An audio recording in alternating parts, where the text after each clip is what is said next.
So whenever we're ready to go, okay, very good. Welcome everybody to a regular meeting of the Madera County Board of Supervisors. Today we're holding the meeting in the City Council chambers of Chowchilla City Hall. It's one of our on-the-road meetings, and it's great to be in Chowchilla. Outstanding. So I'll ask our clerk of the board, are there any additions to the agenda? There are no additions. Actually, there's one. There is one. There is one Yeah. addition. Okay. The clerk didn't know about this, so under staff reports, we would like to present an item that came to the attention of staff after the agenda was posted. It has to do with the draft maps being put together by the California Committee on Redistricting. We have some maps we'd like to show to the board and ask for their consideration of either a resolution, which we have a rough draft of, or a letter be forwarded to the Redistricting Commission on behalf of Madera County, because it seems the maps have changed within the last 5 days, and they haven't changed for the better, in our opinion, as staff. I move to decide on finding the propose after the posting of the agenda. A second. We have a motion and a second. Roll call vote, please.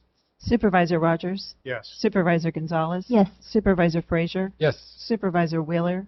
Yes. Chairman Poitras? Yes. Vote passes 5-0. Very good. I'd just like to remind everybody that the mics are live at all times, so you don't have to press the button or anything. They're ready to go at all times, so just be aware of that. And I'd like to ask our counsel to read in the closed session items. Thank you, Chairman. There are 2 items for your closed session. Under Government Code Section 54957.6, you have conference with your labor negotiators, your agency designated representative, our Director Gomez, and Susan Carter. The employee organization is all units. There's also conference with your real property negotiators, your CAO Jay Varney.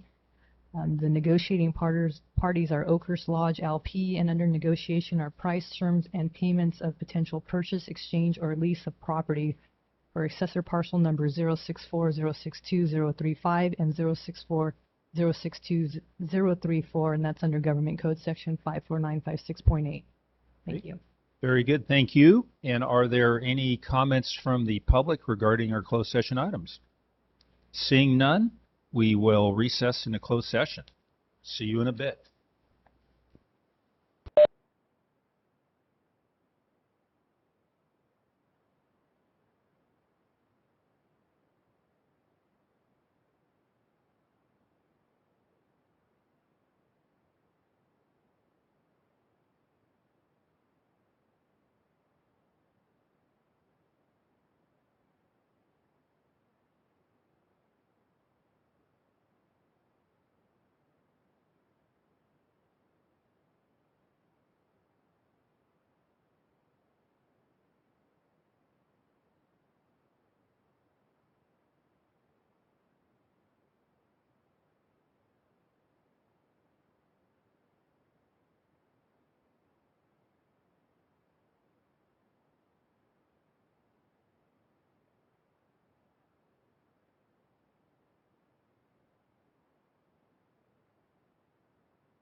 Good evening, everybody. I'd like to welcome you to a regular meeting of the Madera County Board of Supervisors. Today is Tuesday, November 16th, 2021.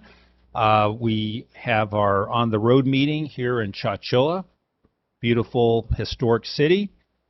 We have a packed agenda here tonight, so it should be a really good meeting. We have public hearings starting at 5:30. We have a redistricting hearing starting at 6 o'clock, and then we'll be bouncing in and out depending on the schedule. So it's so really appreciate everybody being here this evening. And what we'd like to do is starting out, we'd like to report out a closed session. We'll ask our council if there's anything to report out. Thank you, Chairman. There's no reportable action from your closed session. Okay, very good. Thank you very much.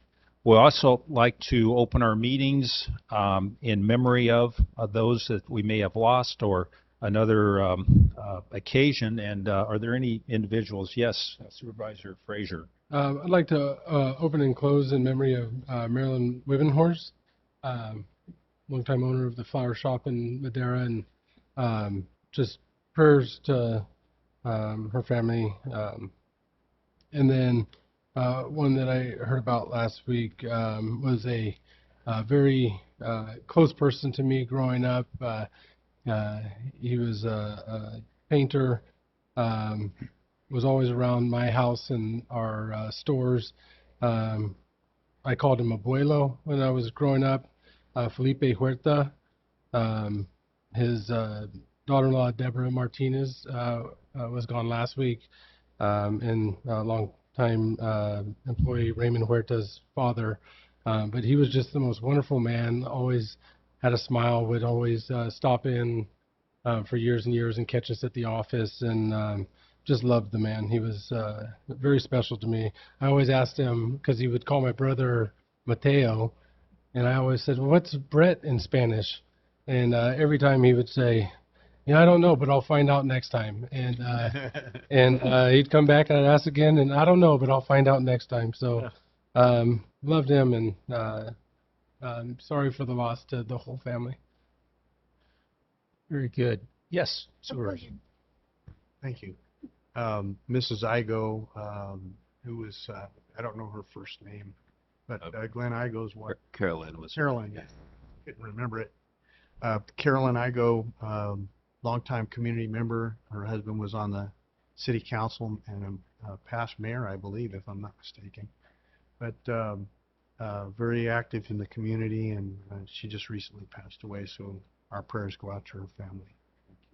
Very good. Thank you very much. And Supervisor. I just wanted to acknowledge, this is not a death, this is actually a celebration. I have an aunt, she's my mom's only sister, and she's been a second mom to me. And we are celebrating her birthday today, and it's an exciting birthday because this is her second bout with cancer, and so family is really excited. So I just want to acknowledge my Aunt Lupe Lopez, who is a District 4 resident, and just very excited that she's struggled tremendously with this bout, and so we're very happy to continue to have her. And what did she find out today? She's in remission. Fantastic. Good news. Supervisor, any? No. Okay. Other than that, dead elk that we can pray. you like to remember the. Very good. Thank you very much. I also would like to recognize in our audience, I see the mayor of Chowchilla here, Diana Palmer. Diana, great to have you here this evening. So, Thanks for letting us use your beautiful facility. yeah, there you go. It feels good. It's comfortable. Very good. Thank you. Oh, there she is. She's hiding on the third row. Cece, Councilmember Gallegos from Madera. Hi there, sitting next to our Chief Probation Officer. All right, very good. Nice to see you there. Okay, so we'll move into the invocation and Pledge of Allegiance, and we have Pastor Doug Drainville of Cornerstone Church of Chowchilla to deliver the invocation, and I'd like to ask Mayor Palmer to lead us in the Pledge of Allegiance. So, Pastor.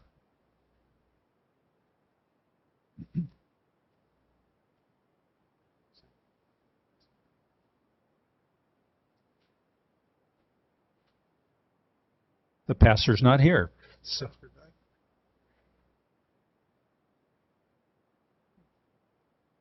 Okay, I guess he's not here. Okay, well. Okay, Supervisor. I'll be happy to. Lord, we thank you for the opportunity to gather as community members, and we thank you for our community and the impact that each one has on this place.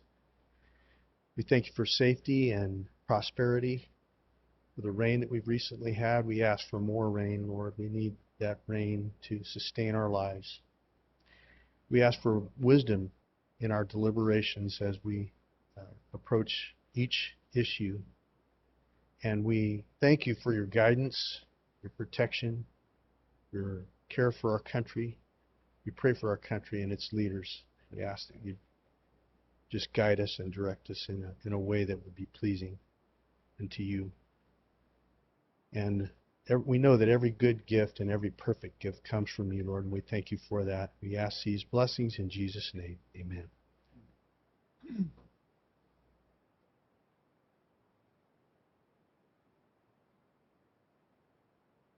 Please remain standing as we salute the flag.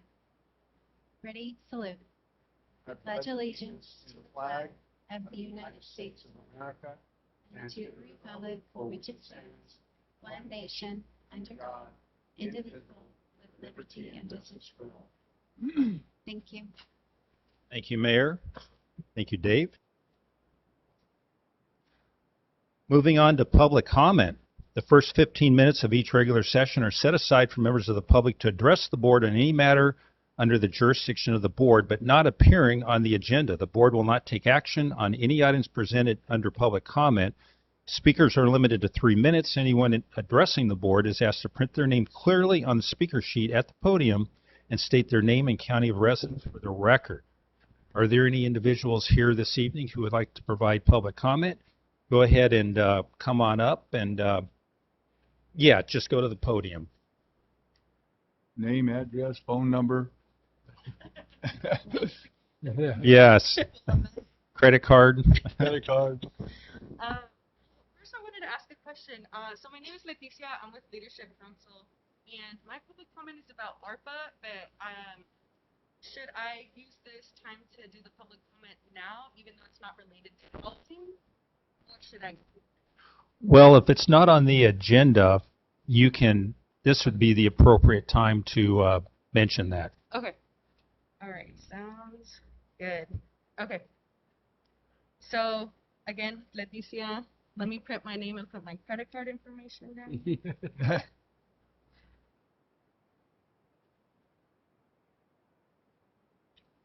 so my comment has to do with ARPA and infrastructure generally. So as many of you know, COVID-19, oh, and I'm looking down on my phone since I have my notes on my phone, so I apologize. Okay.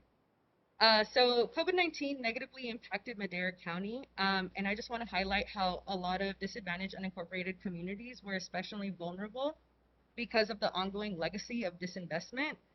So I just kind of want to highlight how ARPA funds are an opportunity to address the health inequities and alleviate the impact of COVID in these communities.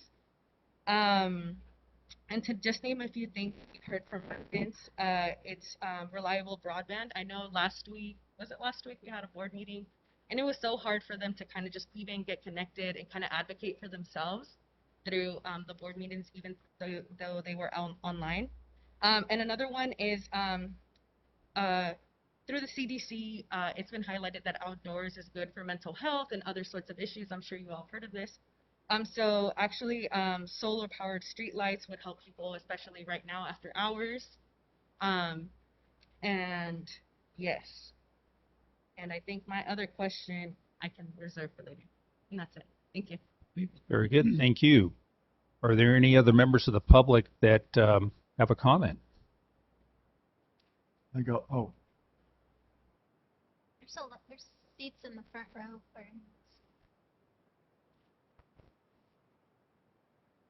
Good evening, Chairman, members of the board. Jared Carter, Public Works. Just wanted to let you know, give you an update. I got an email today from our FHWA partners and the bids were open for the Avenue 26 project out to the lake there. So hopefully we'll be getting final bid results and everything rolling in, and a contract will get awarded in December with construction scheduled to start in the spring. So finally moving that thing forward into construction. Very good. Good news. Flap Thank dollars. you. All right. Supervisor, 25 million. believe, did you have a Yeah. public comment? No, I thought it was 16 meeting. Oh, it is, wow. Yeah, I got one, Karen. Happy birthday to you. Happy birthday to you. Happy birthday, dear Karen. Happy birthday to you. We have cake in the back. I'd like to apologize on behalf of the board for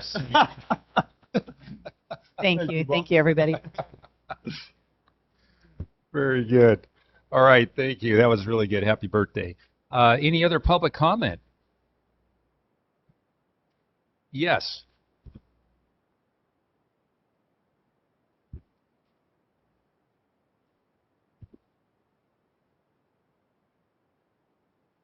We've already got your social security, Becky. Can you pull the microphone down a little bit? Thank you. No, can you? I can't hear out of this one. This is deaf. Good evening, everyone. My name is Victoria Ortiz. I'm a Madera County resident residing in the community of Fairmead. I'm also a board member of the community nonprofit group Fairmead Community and Friends. On March 11, 2021, the American Rescue Plan Act was signed into law. ARPA also created a variety of new programs to address continuing pandemic-related crises and fund recovery efforts as communities begin to emerge from the pandemic. One of the new programs created by ARPA is the state and local fiscal recovery funds. Madera County has been allocated $30.5 million from these funds, which will be paid in 2 equal payments, 12 months apart. The first payment was expected no later than June 30, 2021. We understand ARPA funds should be used for the following categories: support public health expenditures, address the negative economic impacts caused by the public health emergency, replace lost public sector revenue, provide premium pay for essential workers, and invest in water, sewer, and broadband infrastructure. My comment is for myself and also on behalf of the Fairmead community. Madera County has decided where these funds will be allocated without any outreach for public input, apart from the public comment at the Board of Supervisor meetings on Tuesdays before and since receiving the ARPA funds. Many cities and counties across the country assess community needs through online surveys and meetings with residents and stakeholder groups so they can give their feedback. We're disappointed Madera County didn't communicate a better outreach to invite residents to listen to any presentation of plans of how the ARPA funds should or could be used where they live. This would have given residents a sense of transparency given by the county, as well as feeling of effort and trust that we're all in this together. It appears there was more outreach for the Board of Supervisors redistricting workshops than there was for the $30.5 million allocation from the American Rescue Plan Act. We're still asking. we're asking for consideration for this ARPA funding for our community in the following categories: a broadband infrastructure, make necessary investments to provide our underserved community internet availability as well as the affordability for our residents, which includes students and employed residents working from home. Additionally, on-site solar energy investment used for our community water district, so not to impact a higher water bill for our residents. We're also asking to be invited to discuss future infrastructure funding for our community. A community solar investment to assist with the high cost of electricity that takes a big chunk out of any resident's monthly household income, let alone a resident who has a low income in a disadvantaged community. That's not me. Oh, that was a 3-minute deal, but I'll give you a couple. Yeah, it's 3 minutes for public comment, but go ahead and use a few Okay. seconds, wrap it up. We were Thank watching you. Beverly Hills Cop for a second. Stop. I didn't know what that I'm was. gonna have to start all over again. Oh, we got the first part. Okay, so the investment to assist the high cost of electricity that takes a big chunk out of any resident's monthly household income, let alone a resident who has a low income in a disadvantaged community. The average California family household may pay anywhere from $140 to $250 and more a month for electricity, one of the highest rates in the nation. Well, I'm having a good time up here. We're asking for consideration for affordable housing for our residents to rent or purchase an affordable home in our community. We're asking for consideration for road repairs, speed bumps, flashing stop signs, green spaces with walkways. Lastly, we ask for considerations for residents and stakeholder groups to be invited to give their feedback and to review any future allocation plans of how funding should or could be used where they live. Also, these engagements can be used to build a trust in Madera County and to advocate for the inequities the communities face, especially in the county's unincorporated communities. Thank you. Very good. Thank you. Is there any other public comment? If not, we will move on to the consent calendar. And are there any items on the consent calendar that a supervisor would like to have pulled for further comment? Just have one is AD, and it's a real simple one. Okay. Sheriff's Department, I just was wondering if the company that's getting this private security is from Fresno. Is there any from Madera that bid on it, or what happened on this?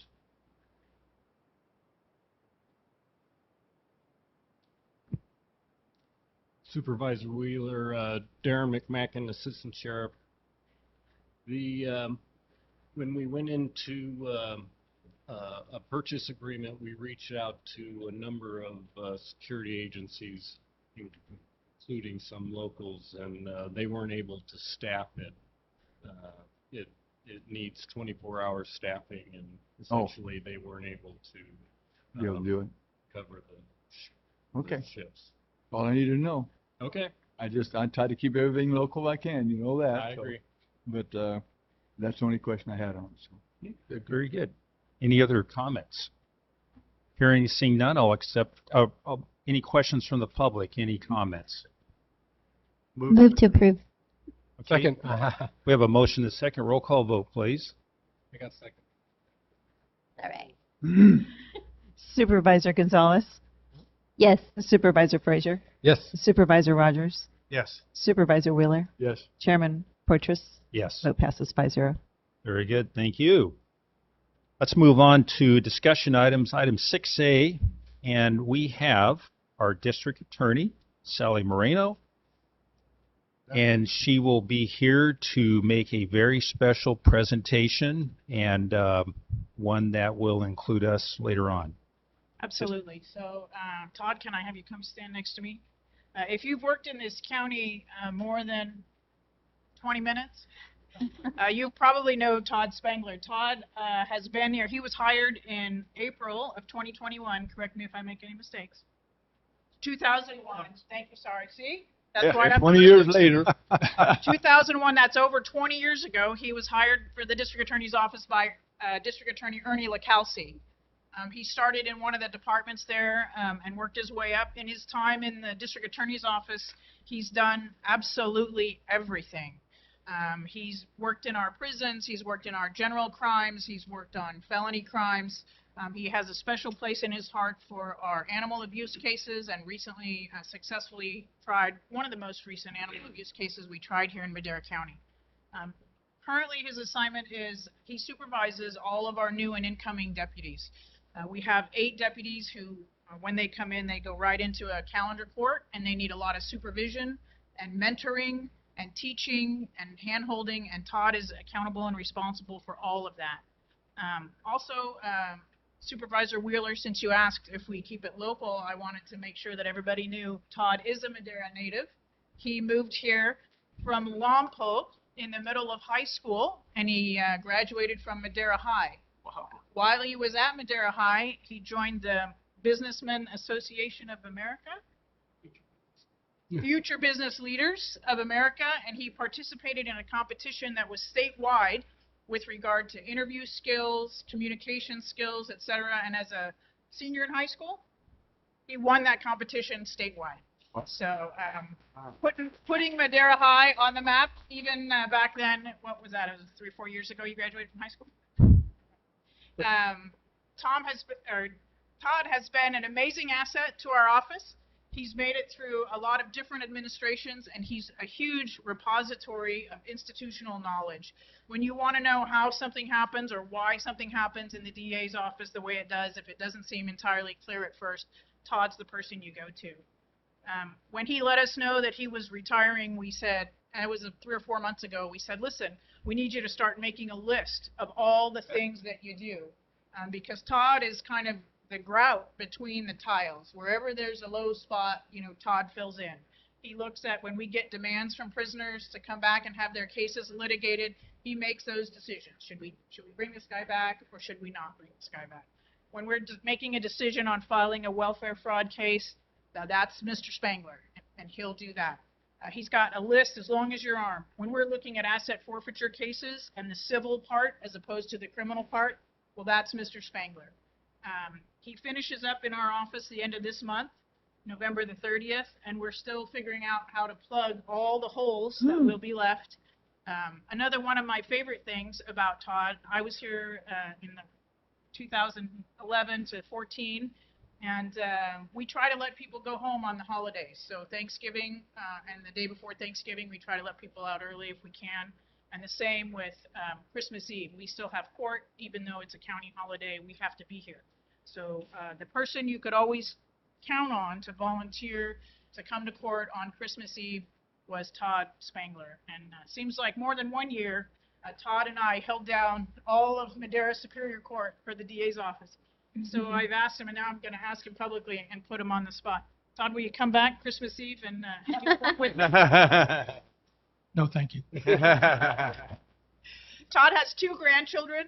His grandson spends a ton of time with him and a brand new granddaughter. So when I ask him what he's going to do when he retires, he's got all kinds of plans to take care of those grandkids, help out his own kids, and continue to make those connections in our community that he always does. So I could ask everybody to stand up and give Todd Spangler a huge round of applause.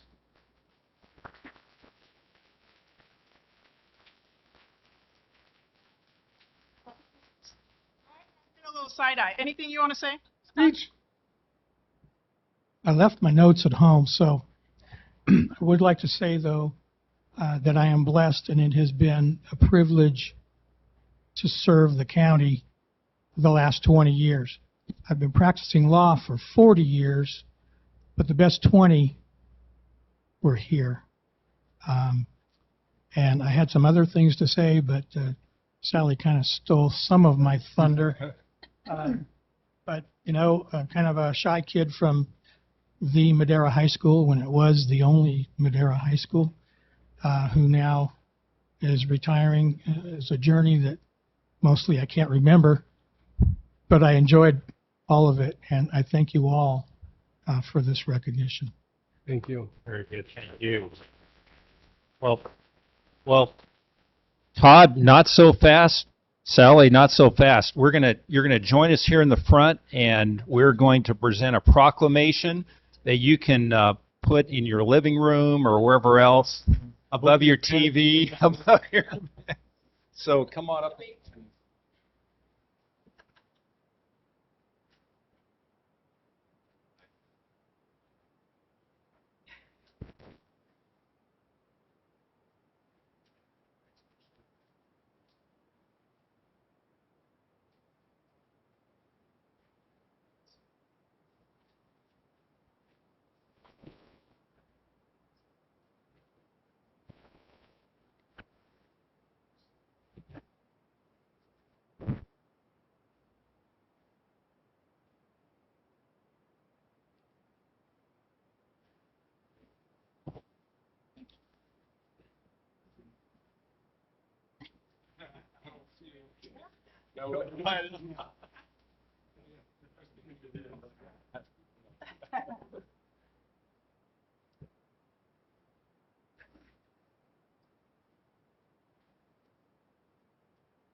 Okay, it's still not 5:30, not time for a public hearing yet, so we'll move on to item 6B. This is a discussion and consideration of entering into an agreement with Paul Halajian Architects in the amount of $125,000 for architecture and engineering services.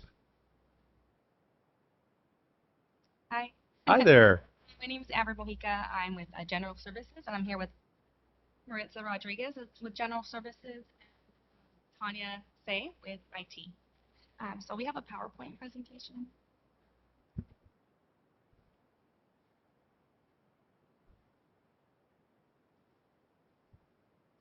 So we're here to discuss consideration of entering into an agreement with Paul Halajian Architects for the final design of the Oakhurst Government Center. So I'm just going to give you a brief history. So in 2008, the capital improvement plan called for a satellite government center in Oakhurst. In June of 2009, your board approved the purchase of an existing building in the amount of 1.8 instead of new construction. And then in November of 2020, your board approved the transfer of appropriations. We currently have a PA agreement with Paul Halajian for $50,000 for preliminary designs, but we are exceeding that. So next slide, please. Current occupants for the government center, the current occupants are listed above. Sorry, I don't have a little pointer. And then our anticipated occupants are the Department of Social Services, Department of Public Health, the County Clerk Recorder Elections, Community Action Partnership of Madera County, and then Madera Superior Court. So that's who we're anticipating being in there. These are the improvements. I'm not going to go over all these that were done in the initial phase, but just so you guys can see, you guys can also see there's some IT infrastructure there. So I'm going to pass it on to Tanya, and she's going to let you know the current status of the project when it comes to IT. Good evening. The first update is that the temporary data network has now been replaced, and our official, take this off for this moment, the official network infrastructure equipment is in, and the temporary network has been replaced with the official network, the point-to-point connection between Oakhurst and our Madera County Government Center. And the wireless will be, our target date for the wireless to go live is December 1st. Thank you. Tanya, is that gray space, is that for future expansion? The gray area? Because it doesn't have the gray. Sorry, I'm going to... Okay. So they just jump to that slide. That's actually my slide. So I'm going to go over the floor plan of the future government center. So the blue you see there is the Department of Social Services. The green is the Department of Health. And the yellow space is the park. And the peach space is where we have a meeting room, and that we also have a space for the courts in there with a kiosk that will be placed in there, and you have conference, a meeting, a caucus room as well. And then the light, what is it? Purple is the shared conference room that all the tenants or the occupants will be sharing. We also have a lactation room in the blue, and we have an information desk that I'll be sharing some photos later on the slide that will be placed as well. So the upper right gray area, that's future growth, or that's possibly also where Community Action Partnership will be occupying if they decide to join and occupy some space here, or any future space for any other departments that want to be here and provide services to the community. The lower left-hand or right-hand side on the gray, you see those are the offices for District 5. We have office as well for the Water and Natural Resources occupying the space, Public Works, and Veteran Services. So all those gray areas, and that gray area is just going to receive some cosmetic upgrades. Those offices are being utilized currently. And then the other gray area on the left, middle side between DSS and the meeting room, that is public, or that is the building department and the fire department that is currently occupying that space and currently at that space. So next slide. This is the meeting room. This is the layout. of the meeting room and the courts kiosk. As you can see, it's in that space, and it just gives you a larger view of the floor plan. Site. This is just the rendering of the large meeting room and how it would potentially look like once it's complete. This is the shared conference room, just a rendering of the shared conference room, and then the information desk that will be placed inside the main lobby, where we'll have someone directing the public to the different departments. And this is the Department of Social Services floor plan. I'm not going to go over that, but they do have a little bit of room within this space for growth.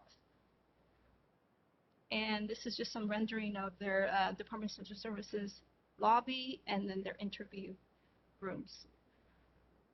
And this is the public health floor plan as well. They have all the departments have a lobby through the main entrance. It's accessible through the main lobby area, so the public can come in and then just walk into their individual lobbies. And this is the rendering. So again, public health reception and office space. Clerk recorded and elections floor plan is depicted here again, accessible through the main lobby. What's a GN toilet? Good night. So a general toilet, no. Gender neutral. Good enough? Gender neutral toilet. Oh. And that's we had to make some improvements for that for accessibility. So when you see the gender neutral toilet, it's because we do have to have accessible toilets. So yeah, it could be used by female or male. That's good to know. The Oakhurst Government Center public restrooms, again, we do have to upgrade them because of accessibility, compliance with accessibility. So we do have to completely redo them. And again, that's just to the left. It's just a rendering of how the public restrooms would look like. And then this is just a schedule of the overall project. We anticipate completing the design this month and moving on to the plan check next month, and potentially going out to bid in January of next year. We have a year construction duration, and we anticipate completing by January 2023. We do plan to do it in phases so that the different departments can move in and occupy the space sooner than that, but we'll once we get into construction, we'll be able to know some more details on that. Our recommended action is to approve the contract with Polynesian to complete full design services of the overall tenant project. Okay, very good. Thank you. Are there any questions? Yes, Supervisor. Yeah, Maritza, just for transparency purposes, when are these new offices for social services, public health, is that in addition to the current locations, or will they be? No, everybody will be consolidated into the government center, the Oakhurst Government Center. So once the release is terminated, and some of them are terminated next year, they'll be occupying this moving into this space. Okay, thank you. Yeah, we rent quite a few up there, so it'd be like down here when we go to the social service, everybody moved over there. So it'd be a lot handier. One-stop shop. Yes, Supervisor. Just one-stop shop. Okay, one-stop shop. Okay. I just have a question in regards, and I know that one of the reasons we're hiring Pelagian is to, develop a cost breakdown and that sort of thing, and then go out to bid. Do you have any kind of idea as far as a range of costs that we're looking at? So yes, they actually have done some preliminary work, so all those drawings were done by them. But we do have a estimated cost of $1.5 million for the entire project. Because there's some cemented departments there, we haven't allocated those costs or haven't done that breakdown, but it will be approximately at $1.5 million tenant improvement project. So we've got roughly, so we bought it for 1.8, we put in 600,000, another 125, and then 1.5 on top of that, roughly. The 600,000 that was allocated before, there's still money left there in the project budget. We just need, once we have the bid, we'll know exactly how much we will need. So the 600,000 funds are not completely completed. They're just part of the project, and this is where the architectural fees will be paid from. And then another question, some of these departments receive subvented funds. Can either of those funds be used to backfill the costs? I think some of them are. Yes, Mr. Chairman. Subvented departments can offset the cost of their space. So currently they're leasing. We just have to make sure we follow the 87 cost allocation plan. There's certain, rules that dictate what the county can charge. But yes, the intent is for, there's two intents. One, for those departments that are paying rent, they're not going to be paying any more, right? Because it doesn't make sense. And that when they do move in, that they're offsetting the fair share of the cost, both on depreciation and the tenant improvements and operations of the building. Okay. And that just leads to one more question. What do you think we'll be saving every month in rent? Just curious. Just question. You know what? And if you don't know it right now, just if you could just let us know, maybe Yeah, if you send get out that to us, it'd be good. email, that'd be good. It'd be good information. Send it to all of us. This won't be the last time we see this here. Right. Back to you again once we have the bids again, and we'll have a Mhm. breakdown of that. Okay. Very good. Thank you. Super. Are there any other questions of my colleagues? How about the general public? Are there any members of the public that have any questions regarding this project? Move to approve. Second. We have a motion and a second. Roll call vote, please. Supervisor Wheeler, Yes. Supervisor Gonzalez. Yes. Supervisor Frazier, Yes. Supervisor Rogers. Yes. Chairman Poitras. Yes. Vote passes 5-0. Thank you. Congratulations. Very much. Very good. We've been working on it for a lot of years. One step closer. Yep. And they didn't mention, but they also will have some court facilities up there since they closed our Bass Lake courts. And so that'll be a plus for people who don't have to drive back down here to Madera to go to courts on some of the minor things. So looking forward to that. In the courts, they'll be leasing that space, I'm guessing. Yeah. Okay. Same place that, where the Mhm. community deal is. Nice. Excellent. Fantastic. Well, let's move into our public hearing. It's 7A. It's a public hearing regarding the formation of the Community Facilities District number 2021-1, Tesoro Viejo 2 Improvement Area number 1 and number 2.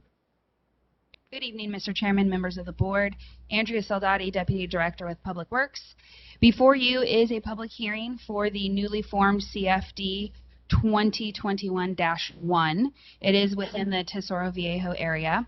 The CFD, which was approved last, I believe it was 2 meetings ago, will create a new CFD within the area, which will house 2 separate improvement areas. Within those 2 improvement areas, there are currently 3 property owners, all of which are currently the developer at this point. There are 11 parcels, and what this public hearing will do is it will allow us to put special taxes onto the property taxes in order to pay bonded indebtedness for the infrastructure within those 2 improvement areas. So at this point, we do have Scott Ferguson from Jones Hall, our bond counsel. He is on the line if you guys have any questions, but ultimately we would like to open the public hearing, close the public hearing, and then tabulate the votes and make sure that that this will be able to move forward. Very good. Before I move forward with the public hearing process, are there any questions or comments from my colleagues? Just, with the absorption rate of 12 residents per 3 years, I'm hoping they can pay this based on the census data. It's going to be tough. Very good. Okay. So these are the public hearings in this board's proceedings for Community Facilities Districts number 2021-1 Tesoro Viejo 2. The hearings are to inquire into the formation of the district, the levy of special taxes in the district to finance the cost of certain public facilities and fund certain public services, and the need to incur bonded indebtedness in the district. The public hearings are now officially open. Does anyone wish to file written protest? If so, they must be filed with the clerk now. Okay, seeing no public protest, we will receive comments and questions and any oral protest from any interested persons. When all comments have been received, the hearings will be closed. Are there any comments?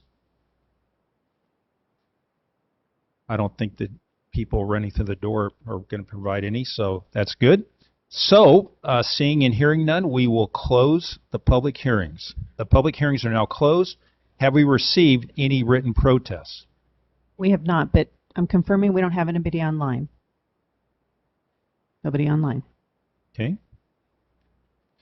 We may now consider and adopt the following resolutions by a single vote. And that would be 7A, a resolution of formation of proposed community facilities district, which will establish the district. 7A2, a resolution determining necessity to incur bonded indebtedness, which will determine the need to issue bonds and other indebtedness to finance the proposed public facilities. And 3, a resolution calling a special election, which will call for the property owner vote to approve the special tax, the proposed bonded indebtedness, and the appropriations limit for the district. Because the property owners have waived the waiting periods and other requirements related to the elections as permitted by law, the special election will be held at today's meeting. So, if there's no questions, I will accept a motion to approve those resolutions that I mentioned in a single vote. I move to approve the resolutions mentioned in a single vote. Second. Oh, We have a motion and a second. Roll call vote, please. Supervisor Frazier, Yes. Supervisor Rogers, Yes. Supervisor Gonzalez, Yes. Supervisor Wheeler, yes. Chairman Poitras. Yes. Vote passes 5-0. Very good. Thank you. So, and at this time, I'll ask the clerk to open ballots and announce the results of the special landowner election.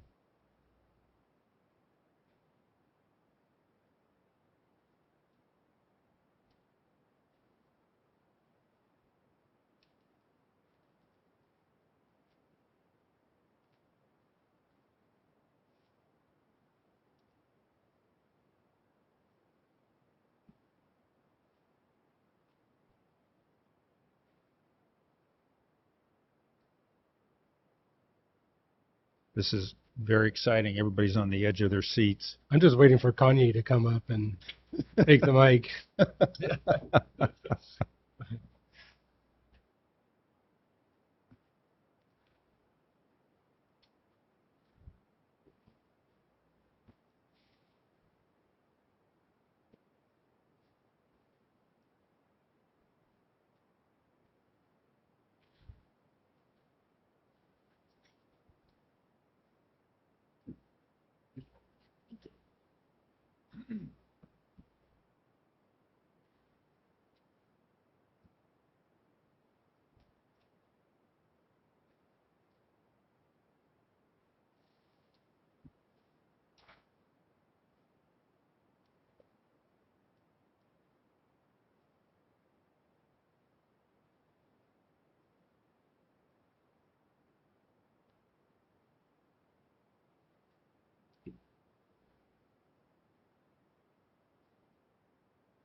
I'll go play some music, Bob.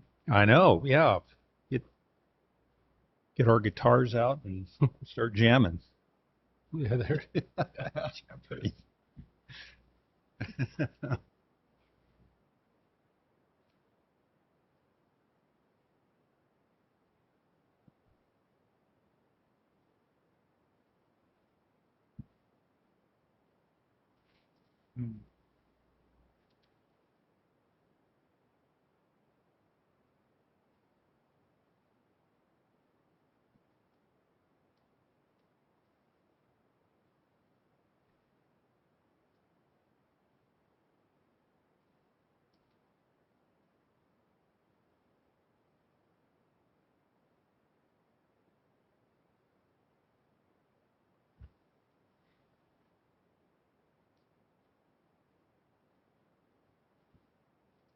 don't mean to break the awkward silence here, but so what we're going to do is as we tally the ballots, we're going to continue on with the agenda. There is an item on discussion to actually go over the results, and then we have a couple of other resolutions that need to be taken care of after we know the full tally of the ballot. So I would ask that we keep going with the agenda, and then we will come back to what the results of the ballots are. Okay. And Chair, if I might add to that, just specifically, that was a public hearing 7A. If you and the public wants to look at the agenda, 6F is the results of that, and if successful, then the introduction of an ordinance. So 7A ties into 6F. Okay.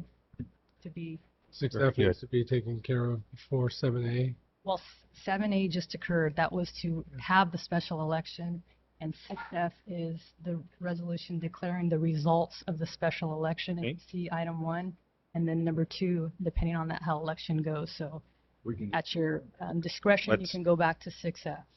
Okay. Let's go ahead then and move on to our next item, which would be 6C, and that is consideration of approval of receipt of unanticipated revenue in the amount of $2,884,000 derived from the Fairmead liner. Mr. Carter. Good evening, Chairman, members of the board. Jared Carter with Public Works. Yes, this item is for a budget adjustment for the liner fund to transfer funds to cover costs of capital projects. Most notably in this in the staff report is our liner expansion project, which you're all probably familiar with. It's part of our capital program that we have for the landfill. I am happy to report that that project is almost done. Probably wrap it up in the next week or so. Not exactly the kind of project you might want to have a ribbon cutting for, but we can certainly set that up if you'd like. Yeah, no, overall, that project was a huge need for the county as a whole to not only create the capacity we need at the landfill.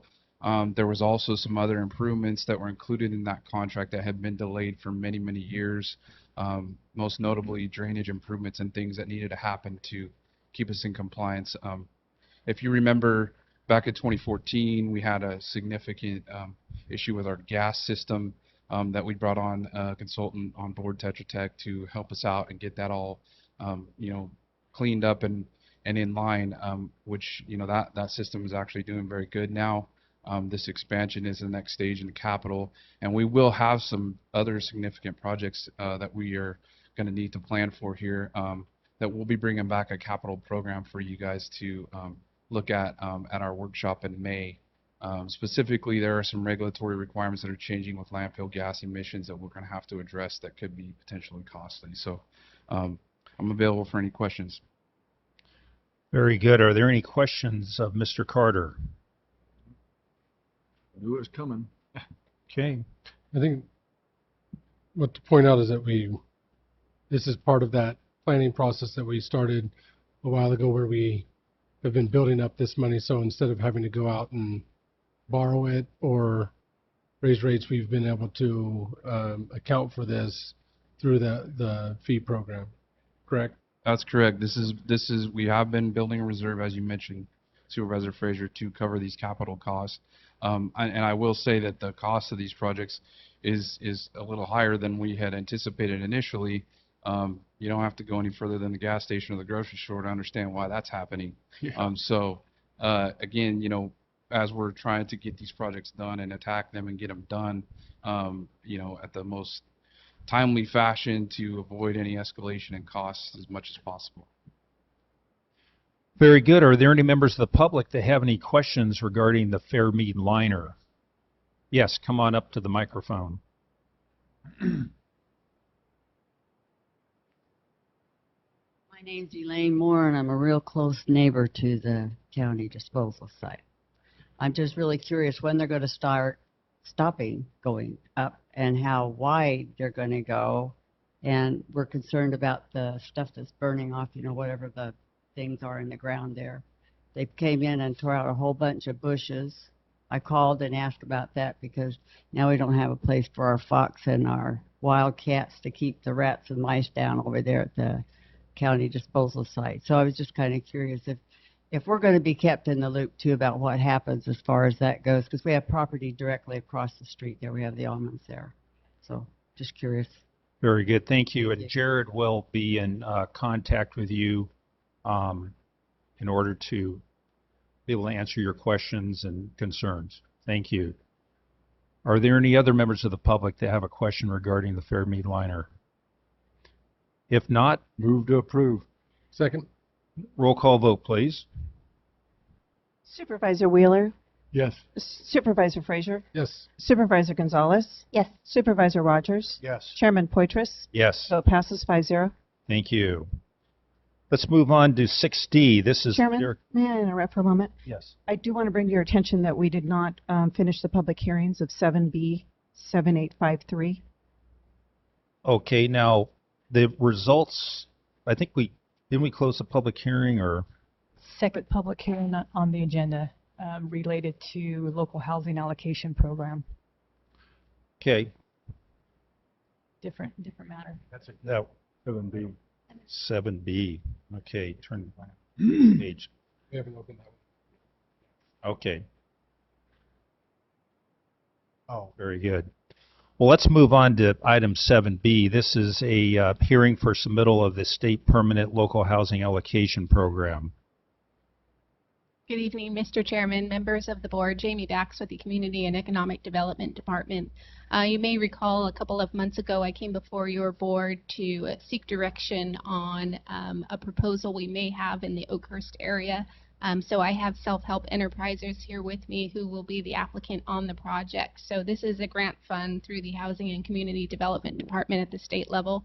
And these resolutions will allow us to apply for that grant funding to assist Self-Help in that project.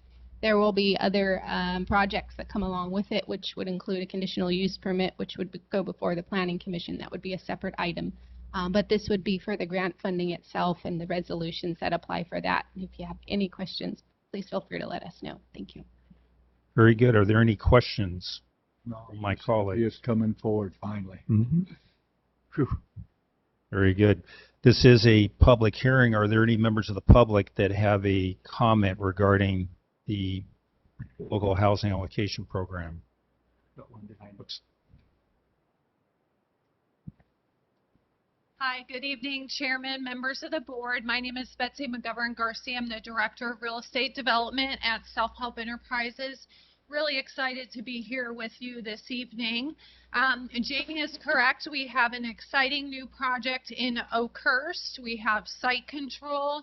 We're currently working on doing the boundary survey and the topo and getting all the information we need to put together the site plan so that we can come in with a conditional use permit application. Just for a little bit of context, Self-Help Enterprises is currently working with 11 communities to take advantage of this funding opportunity through HCD. It's the Permanent Local Housing Allocation Program. Actually, here in the community of Chowchilla, we're partnering with the city on a 22-unit subdivision. So we're really excited to be able to access these resources. It is a 5-year funding program, and if we don't apply by December, the county does lose those resources. So we're excited to be here for this project. It will be at least 80 units, could be up to 110 units. We also hope to partner with the county on a No Place Like Home application. Those applications are due January 19th. So I'm hoping in the next 6 weeks or so, we'll be in front of you with another resolution to put in an application for that funding. If you recall, the county is a partner on our Sugar Pine Village project, which is down the road in Madera. It's beautiful and visible from the 99 as you're driving north and south. And that project just is a really great partnership with behavioral health, opportunities to take people who are experiencing homelessness and put them in permanently affordable housing with really extensive wraparound supportive services. So we're hoping to replicate that model. We're hoping to create integrated communities with families and singles and seniors, and really great on-site amenities like an after-school program and case management and access to behavioral health support. So just want to mention also that we are having our grand opening of Sugar Pine Village on December 3rd at 11 a.m.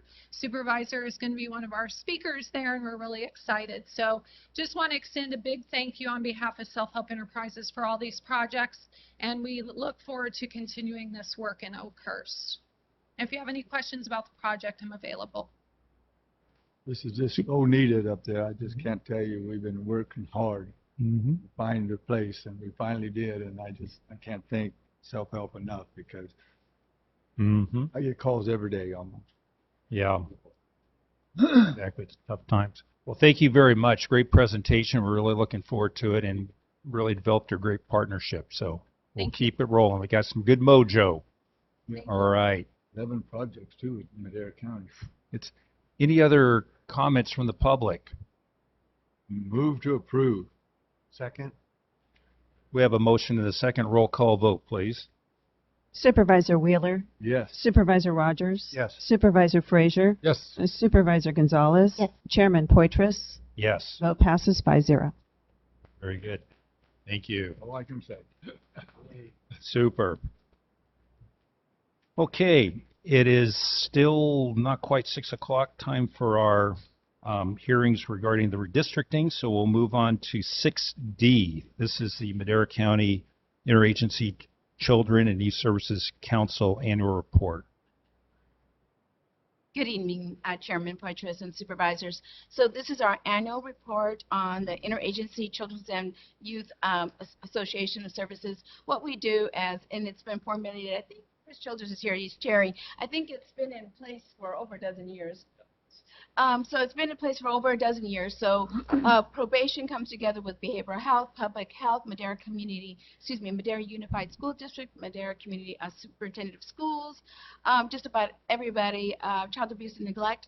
We all come together and we discuss what services are available and what can be expanded to serve our children that are in foster care or at risk of coming in foster care. So these are services that are rendered at the schools or in the community. It brings us together to be able to understand what's available to help our youth.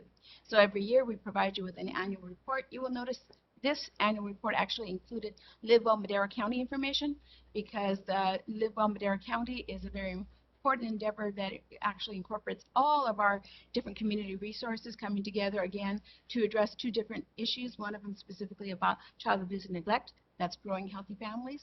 And so there was a lot of information that was incorporated into our actual annual report. So while there was COVID and there were lots of barriers to be able to come together and to provide services, the services still continue to be provided, and we have been meeting in person for the last several months. So just know that the endeavors of what we were created to do, we continue to do. And Chris? Good evening, members of the board. I appreciate the time and the consideration for you to review the report and all the hard work that the three agencies that put that report together have done over the past year. It's been tough, but obviously we are still moving forward with all of our juvenile needs and juvenile efforts to reduce recidivism and help our youth that are justice systems. Thank you for your time. We're here to answer any questions. Thank you very much for all your hard work, and it's definitely that it's a lot of work, but it's the outcomes that are important, and we definitely see some positive things happening. So are there any comments from my colleagues, first of all? If not, any members of the public have any comments regarding these reports? Thank you guys for the hard work. Thank you. I'll move to approve. Okay, and these would be for the 4 reports. So we have a motion. We have a second. I was. Okay, Brett. I can only imagine how big those Zoom meetings, because it was a large table to bring everybody together. We met in person. Oh, you did? Mm-hmm. Yeah. That's good. Mm-hmm. All right, roll call vote, please. Supervisor Gonzalez. Yes. Supervisor Frazier. Yes. Supervisor Rogers. Yes. Supervisor Wheeler. Yes. Chairman Poitras. Yes. Vote passes 5-0. Thank you. Very good. Thank you very much. Excellent. And we will now, it is 6 o'clock, so right on the button, and we will move into our 5th hearing for the 2021 redistricting process pursuant to Elections Code 21507.182. Mr. Trieber. Thank you, Chairman. Matt Trieber, Chief of Development Services. We do have a brief PowerPoint presentation for the public and the board tonight. And as was already announced, this is our fifth public hearing and our second evening hearing as part of our redistricting effort here at the county. So with that, we'll try to roll through this. We've got, it's a fairly large PowerPoint, but a lot of it's our maps, and we'll just try to hit some of the high notes and allow the public and any comments from the board as well. So with that, I think I can get the next, okay, there we go. So, and the one after here, I think it's our, so tonight, apologize, we do have 3 late additions to this process. So tonight we do have 9 maps that will be discussed briefly. We had 3 new submittals. We had one yesterday afternoon from MCCJ, and then 2 this morning from Mayor Santos's entity this morning. So with that, we'll kind of jump right into it. Wanted to hit about some of the history and the work we've done on the census dating back to the California Complete Census count.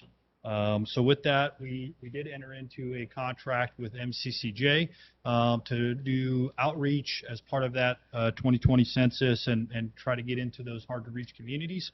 And so there was a lot of outreach as a part of that, and you see some of those entities and agencies listed here that were partners in that effort for the complete census count. And so I wanted to touch briefly and lay it out very clearly for the public and the board, the criteria and the priorities of a redistricting effort. So you have here and laid down, and I'm not going to hit all of these bullet points, but I wanted to call out certainly some of the main ones, which is compliance with federal law and the equal population. That's our, deviations between the largest districts and smallest districts to ensure we have equal population. Your Voting Rights Act of 1965 and ensuring we have no racial gerrymandering there. And then there certainly was, we have the California Elections Code as well that lays in all of the requirements and the things that we're looking at as part of this redistricting effort. And that we have to have contiguous districts. You can't have District 2 creating a donut and have other areas outside of that. So we have to have contiguous districts as part of this effort. And that we try to maintain the integrity, geographic integrity of places. So with that, I'm going to hit the next one here. And a part of those changes in laws and that have occurred since the previous redistricting is a heavy focus on the citizen voting age population. And I know we've talked about it a lot lately. So this map is an interesting map, and I think it tells a really interesting story. What it is this is our citizen voting age minority populations.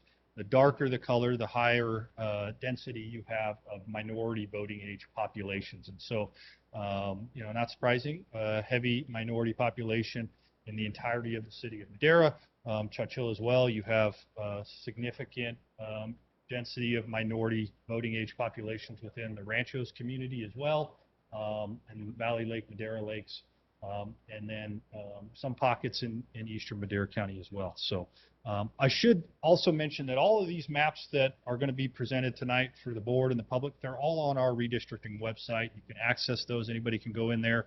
I know, and I apologize, it's a little hard to see some of that and read some of that data in a PowerPoint, but these are all available online. You can print whatever size your printer will allow you to print, and however big you can print. So with that, we're going to jump right into a map that's was submitted previously last month, so it's been at a few of these public hearings. And this map was submitted by the mayor's group and entity. It's known as Map 4. So wanted to just hit some of the high notes and focus. Again, you have a total deviation of 0.1%. There is case law in place that says you should look to try to maintain less than a 10% deviation or between your largest and your smallest. So this obviously is well within that, and I will tell you every one of these maps that are presented to you tonight are under that, and many of them are significantly under, like less than 0.1% deviation between the largest and smallest. So Even the 3 new ones? the 3 new ones, we will get to those. Again, those just came in, Supervisor. We do have one of those 3 that I know is a 9.7% deviation. That is our largest deviation. And I should apologize.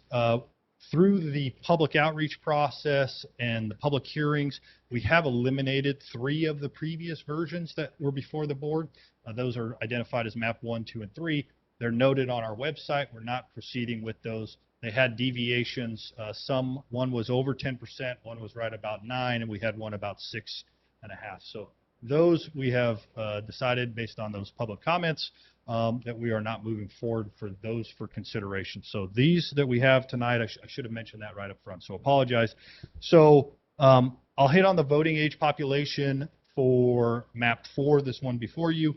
District 1 would consist of a 52.6% Hispanic voting age population.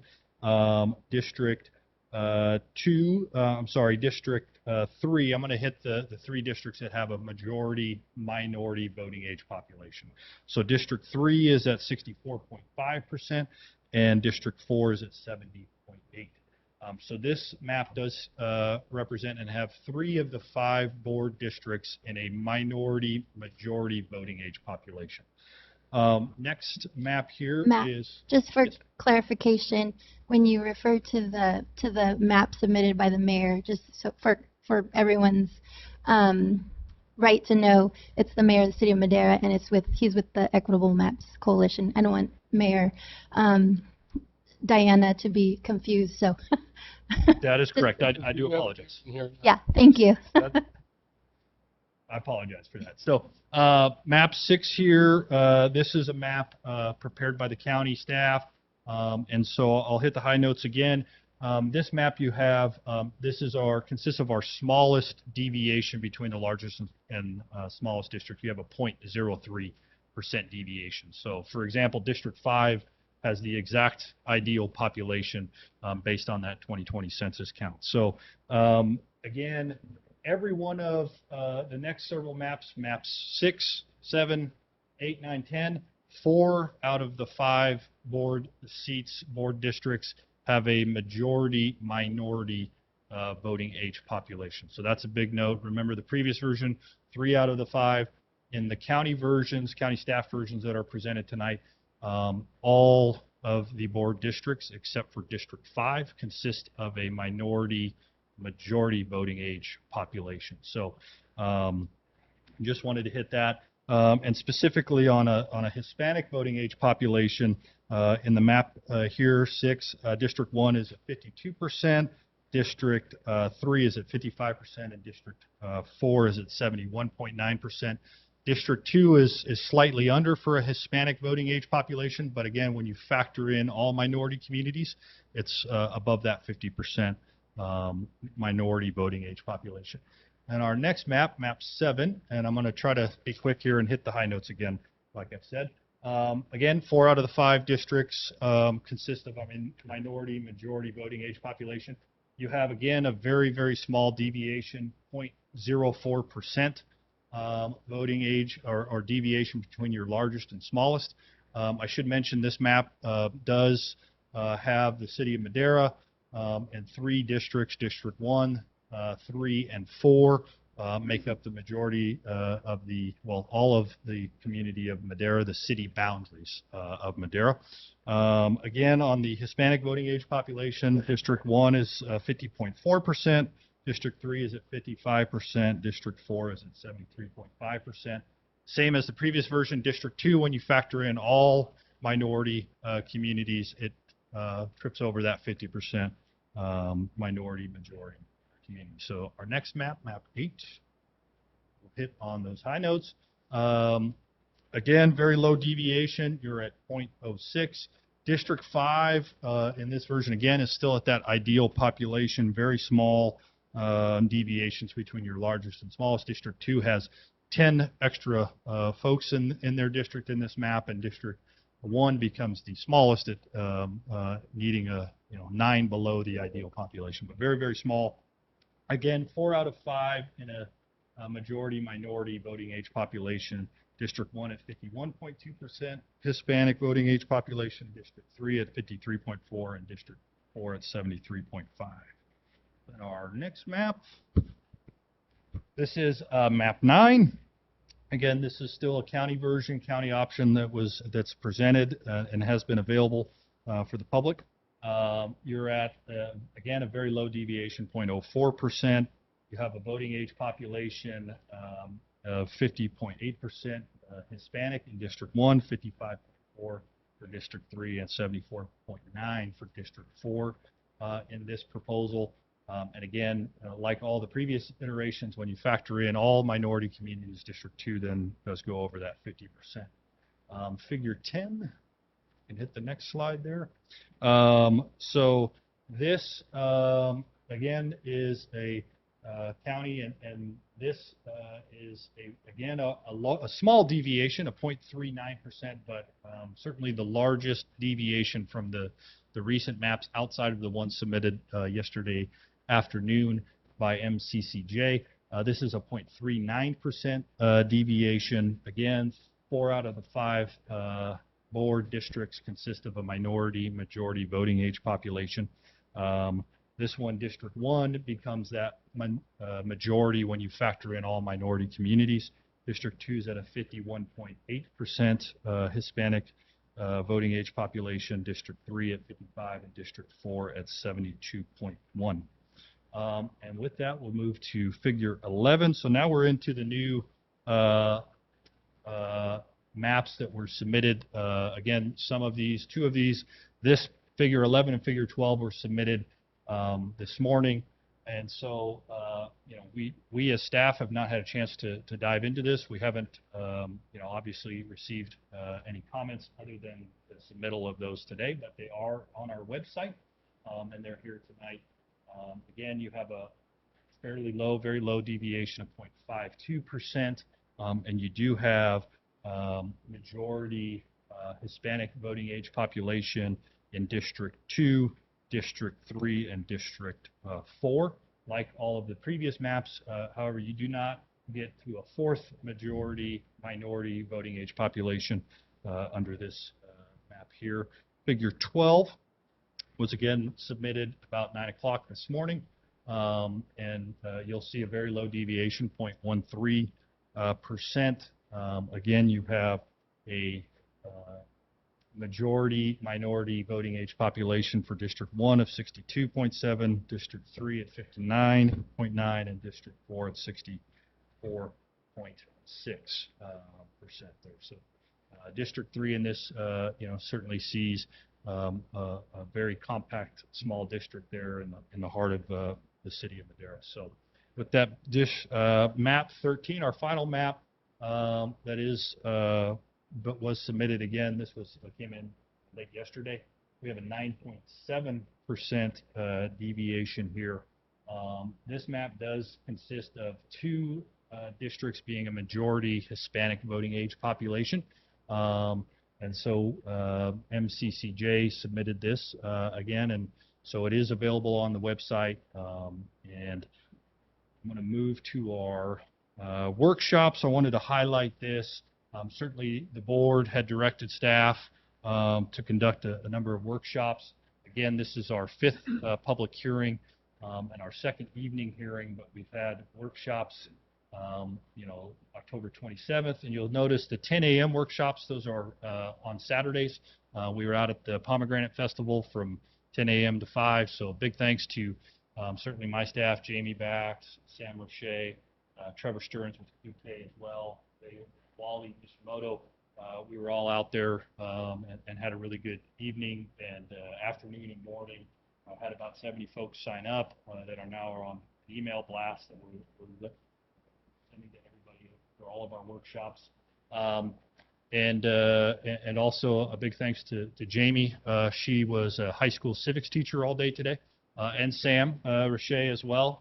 So they were at Madera High School speaking to all of the senior civics classes on the redistricting process and the importance of it. So I think the last slide here is the recommendation for the board's consideration tonight would be that you direct us to hold our 6th public hearing and to approve one of these maps, the supervisor district maps, at your December 7th board meeting.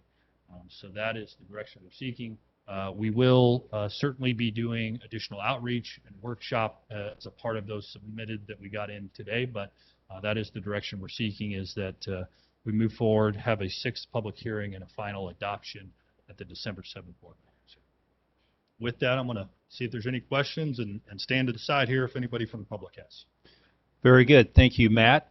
Are there any members of Board of Supervisors, my colleagues, that have any comments regarding this presentation?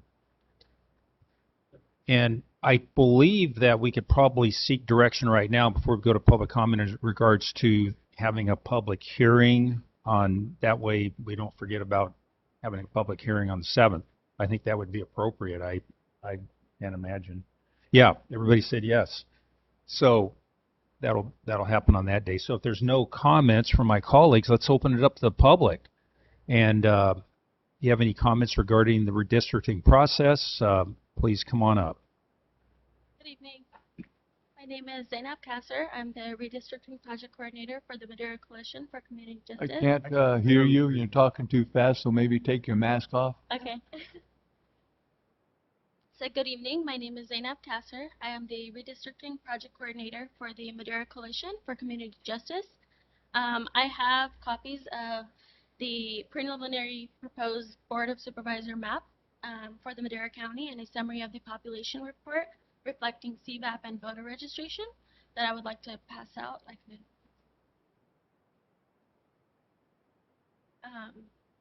In preparing the documents, we consulted with community stakeholders, including community organizations and residents and elected officials. In reviewing the maps, you are no doubt aware that the advent of the Fair Map Act, which imposes new requirements in the redistricting process to ensure that the district boundaries provide fair legislative representation. With that in mind, it is our considered opinion that the proposed map reflects both population changes in the past decade along with anticipated changes in the forthcoming 10 years, communities of interest, and other demographic trends. With that being said, there is a hint of cracking as it relates to the city of Madera. The same is unavoidable given its geographic location and population numbers. What is key is that the proposed map does not reduce the voting population in other districts along partisan considerations and does not otherwise dilute the voting power of one group across other districts.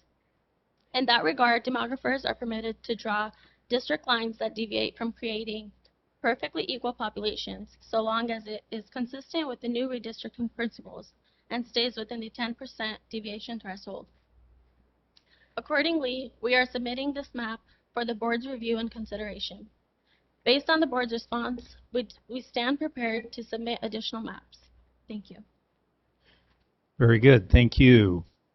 Are there any other members of the public that have a comment regarding redistricting? Go ahead and come on up. My name's Elaine Moore, and if I give you my credit card number, will you pay it off? I mean, I think my husband would just absolutely adore you for it. Okay. My name's Elaine Moore, and I'm a Madera County resident residing in the community of Fairmead. And we've been a member of this area for 50 years and over 50, because I'll be married 55 this year. Okay, and my husband bought his first 10 acres in Fairmead when he was in high school. So we love our area. My comment to the Board of Supervisors redistricting is on behalf of the Fairmead Community and Friends, which it happens to be a nonprofit group. We know redistricting is a process of revising the 2010 Board of Supervisors district boundaries using the 2020 census data. Every 10 years after the U.S. Census district lines must be adjusted to ensure that each district contains a similar number of residents So residents might continue to have their current supervisor, or they may not when the boundaries are redrawn.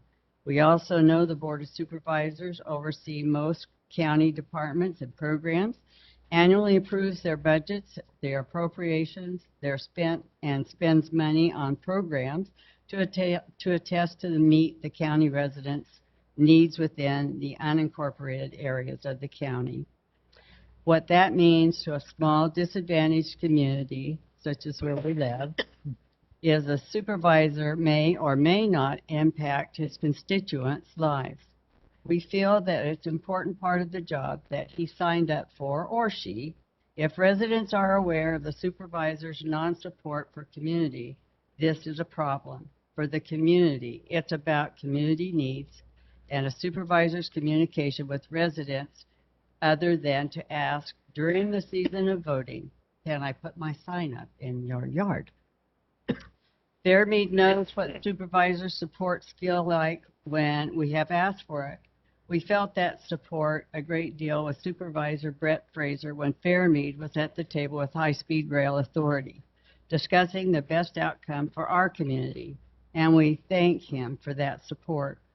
Discussion and feedback from residents with allocating funds and resources can revitalize the disadvantaged community and allow the residents to have a better quality of life where they live.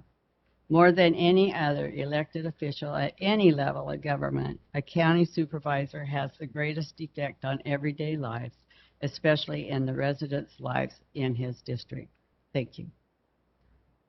Very good. Thank you very much. We have Louis on WebEx. So, Louis.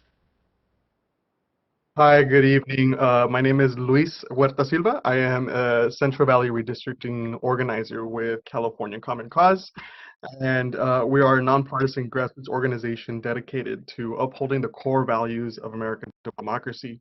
After monitoring the Madera County redistricting process, we have witnessed many Madera County residents speak up about communities of interest, express their concerns with the process, and advocate for change. And California Common Cause is committed to fighting for democracy for all, and that is why we're commenting to advocate for an independent redistricting commission for the county of Madera. The counties of Los Angeles and San Diego, and cities like San Diego, Long Beach, Sacramento, and Oakland, including the state of California, all use independent redistricting commissions.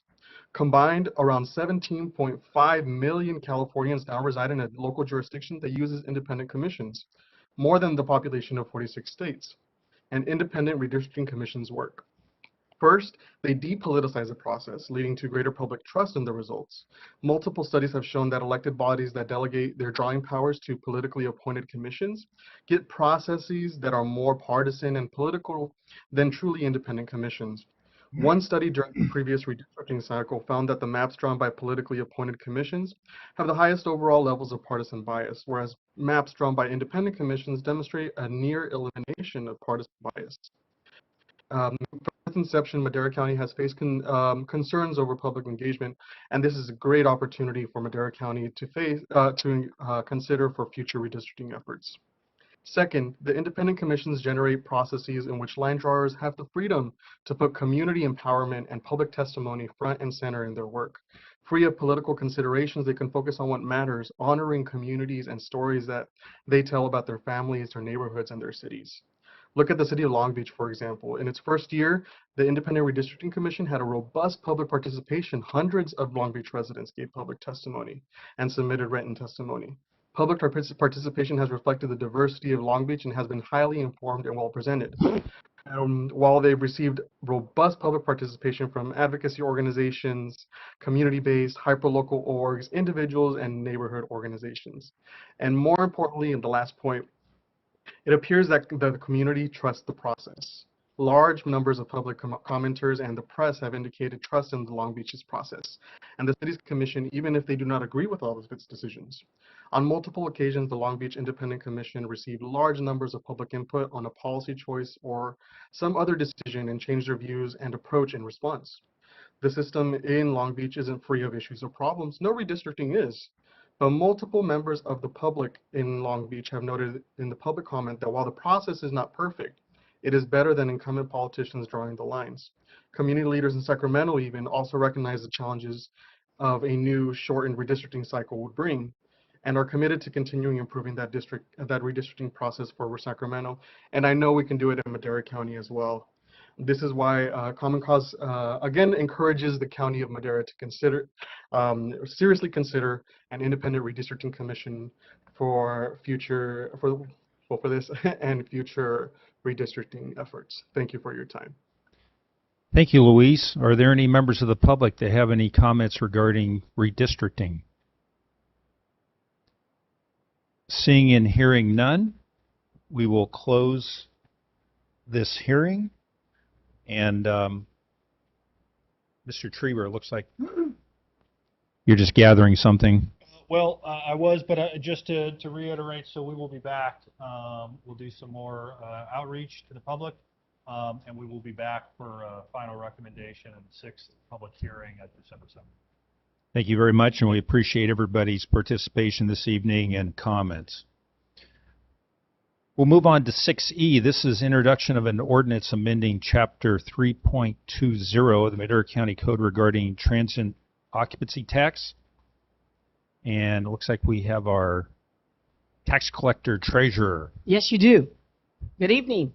Good Tracy evening. Kennedy, Madera County Treasurer Tax Collector. Madera County Treasurer Tax Collector. All right? Got that time. Our treasurer. Yes, yours. Yeah. Anyway, as you know, Madera County Treasurer's Office, we do all the collecting for the transient occupancy taxes here in Madera within the unincorporated areas.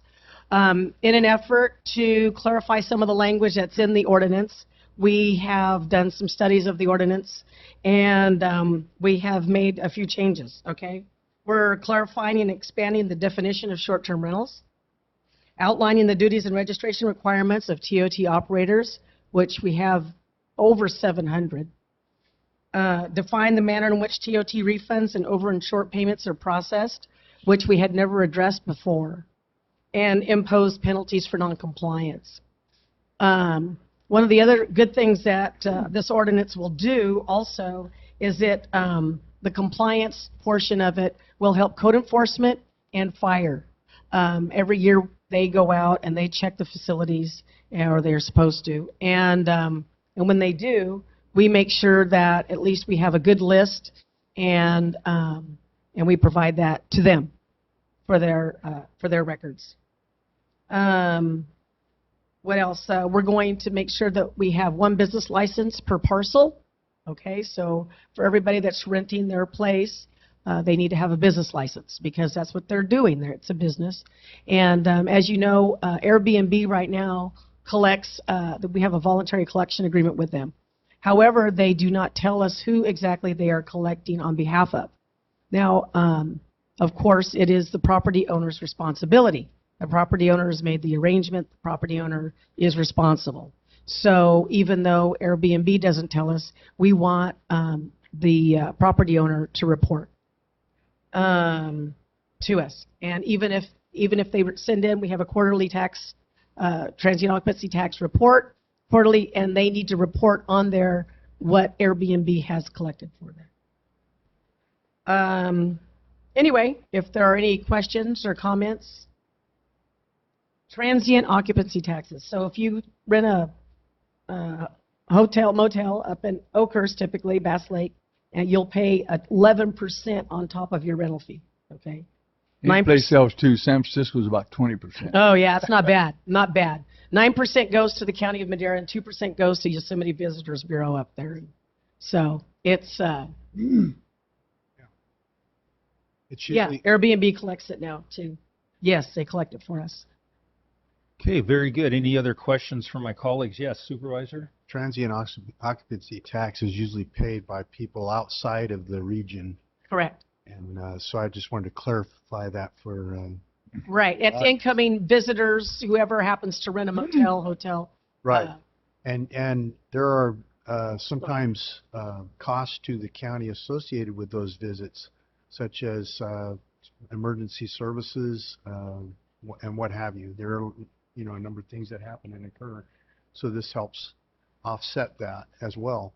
So, you know, I think it's a legitimate thing to go after that for Airbnb, because that's also what is occurring there, and it does have an impact on the hotels and the other facilities in the region that do rent out temporary quarters to Right. people that are in transit. That's true. We have people now, and I just happened to run into a taxpayer not too long ago, just in the hallway, that bought specifically a house in Bass Lake to rent. Yeah. So he has no plans on living there. Right. Right. Supervisor Wheeler. And we're not talking about long-term lease. We're talking No. about time. These are weekends or a week at a time. Yeah, they got to be 30 days or less. Right. So Tracy, does this cover the bed and breakfast now, or are we going to combine them with Airbnbs, or we still got to keep bed and breakfast separate? No, bed and breakfasts are included. Bed and breakfast, they're included in our, they're supposed to report to us and send in whatever they have collected on behalf. But I mean, the rules are different though for bed and breakfast and Airbnbs. I just wondered if we were going to try to condense those some way. Well, you know, all of our information, I have Jackie Torres here from my office, and she's very involved with the TOT. Jackie Torres, Chief Deputy of Tax Collector Treasurer. So Get a little closer. Yeah. Okay, is that better? Yeah. Okay, Jackie Torres, Chief Deputy Tax Collector Treasurer.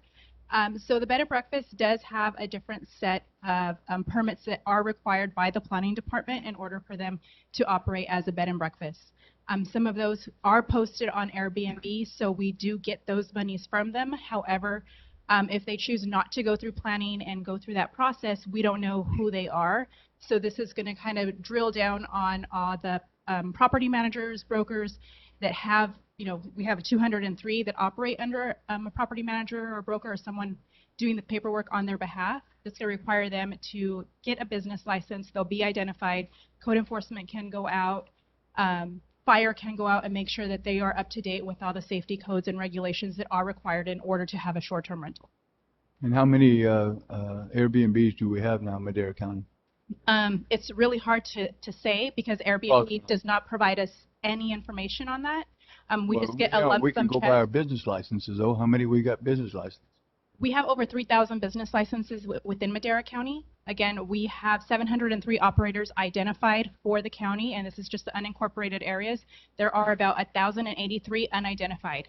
So that difference from the 700 to the 1,000 they could be potential Airbnbs. They can be the people that just post their vacation rentals for the weekend and then try to take it off the system so they don't get caught, which a lot of them do that. We go online one week and we see, oh, they're posted and they booked 3 days and then they take it off. Really? Then they go back on. Yeah. So they do try to game the system a little bit. So this is really just going to help us drill down on that missing number of the people that are trying to get away with paying the dues that are owed to the county. Yeah. No, everyone should be paying. So we don't know exactly how many Airbnb licenses that we actually have. We don't. We have a very small number of them, and those are, you know, we have the good operators who. Well, somebody, and I thought it was Tracy, told us last year we had like 700. Well, that's in all for the county That we know of. that we know That of. we know of, yeah. But I can go ahead and go to the office and send your office, Mr. Willer, what we have identified as Airbnb. I'd like to have that list because I might know someone that's not there, not saying Yeah. it's doing it, not doing Yeah, it. and, I'll turn you them know, in. I'll turn them in. I don't care. Though we still get the check from Airbnb, so the argument is that Airbnb is saying, if you're getting the monies, why do you care to know who is operating in your county? Well, because they are still doing business in the county, so they need to be compliant just like any other business owner And they have to renew it every year, every year. and they get inspected every year. Yeah. Okay. We just got to keep on top of that some way. Very good. If there's no other comments from my colleagues, are there any members of the public that have a comment? Go ahead and come on up. See, I should never come to these places. Things just pop in my head. Elaine Moore, I'm just curious when you're talking about Airbnb and these bread and breakfast things, you know, where we hear where people have lost their homes with fires and things. Red Cross steps in and they have emergency housing. Is that just something totally different? It's totally different. Totally different. So it's not taxed like they are then? Correct. Okay. Government is heartless, but if you're out of your home, we're not going to tax you to stay in a Red Cross. But if they do stay in a hotel, they pay the TOT. Yeah. Red Cross buys hotels for them sometimes, but they still pay that. Very good. If there's no other public comments, then we have a action to take here. I move to waive the first reading and set the second reading for December 7th. Second? Roll call vote, please. Supervisor Frazier? Yes. Supervisor Wheeler? Yes. Supervisor Gonzalez? Yes. Supervisor Rogers? Yes. Chairman Poitras? Yes. Vote passes 5-0. Very good. Thank you. Great, thank you. And don't forget, your property taxes are all due December 10th. I paid mine today and they made me go outside and do it. Thank you. And you can pay online. You can save a stamp. If you check by phone, there is no fee. Mm-hmm. E-checks are free. I told you. Yes. Okay, so we have an opportunity to hear election results, I believe. And that would be the last part of 7A. And then if things are approved, then we would move on to 6F. Yeah. So, envelope, please. Thank you, guys. Thank you. Thank you. And Chair, just to follow up on that clarification, 7A passed 5-0, 1, 2, and 3, which allows your board to move up to 6F to discuss and adopt a resolution declaring, which your clerk will do, the special election results, and then also an introduction to an ordinance levying special taxes within the CFD 2021. Improvement areas number 1 and 2, waive the first reading and set the second reading for December 7th, 2021. So are you saying that the results of the election are in favor of the levy of the special taxes, the establishment of appropriations limit, and the incurring of bonded indebtedness, so that we now may proceed with the final actions for the district? Is that what you're saying? we'll see. All right. Results. For Improvement Area 1, I am a receipt of 3 ballots representing 8 parcels totaling 89 votes. For Improvement Area 2, I am a receipt of 3 ballots representing 3 parcels totaling 49 votes. Improvement Area 1, I have 89 votes, against 0, percentage in favor of is 100. For Improvement Area 2, I have 49 votes in favor of, against 0, for a favor of 100%. Wow.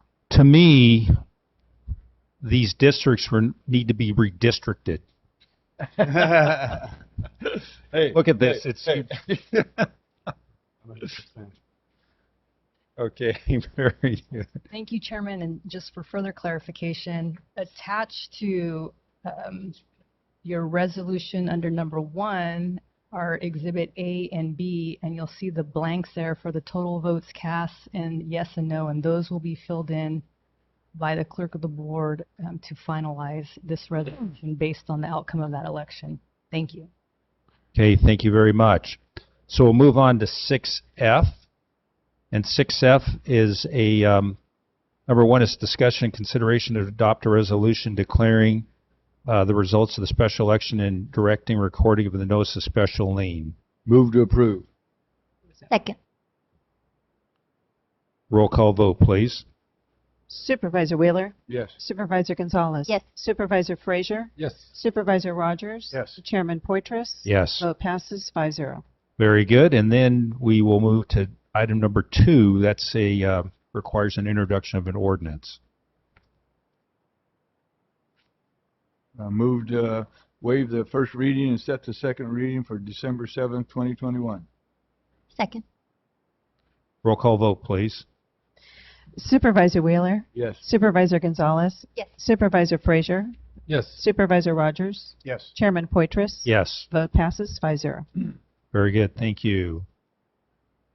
Thank you, everyone. You made that extremely easy, so I appreciate it very much. Thank you for everybody's hard work on this process. Much appreciated. That was easy. Got me closer. Yeah, what could go wrong? So moving on to 8, pending legislation. Is there any legislation that's going to be under, I'm going to put that under 9, but it could be there, you know. In fact, let's do that. You know, my colleague Supervisor Gonzalez suggests that we do our special agenda item number 8 regarding the maps at Hey, this Chairman, time. what I'm going to just, well, first of all, if you're familiar with California Commission on Redistricting has been posting what they were calling visualizations on their website. They apparently changed that on the 10th or the 11th. However, it didn't come to staff's attention until late yesterday and then early this morning. The map lines as proposed are now called drafts. They are completely different than what was on in the visualizations. So we have prepared a draft resolution that County Council has reviewed, and so what we're going to do now is we'll distribute to you the maps, and then we'll go through a brief discussion about those, and then a copy of the resolution. And if anyone in the public would like a copy, I think I made enough copies of each set for everybody.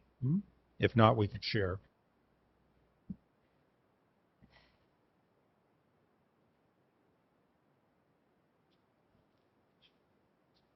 Oh, okay. One of each? Yeah. 2 different maps. Oh, okay. That's great. Thank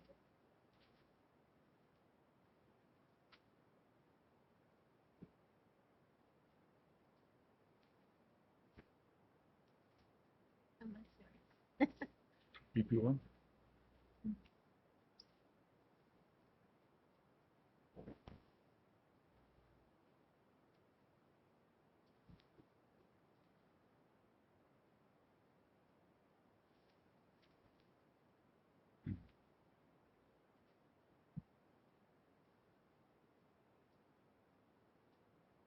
For you.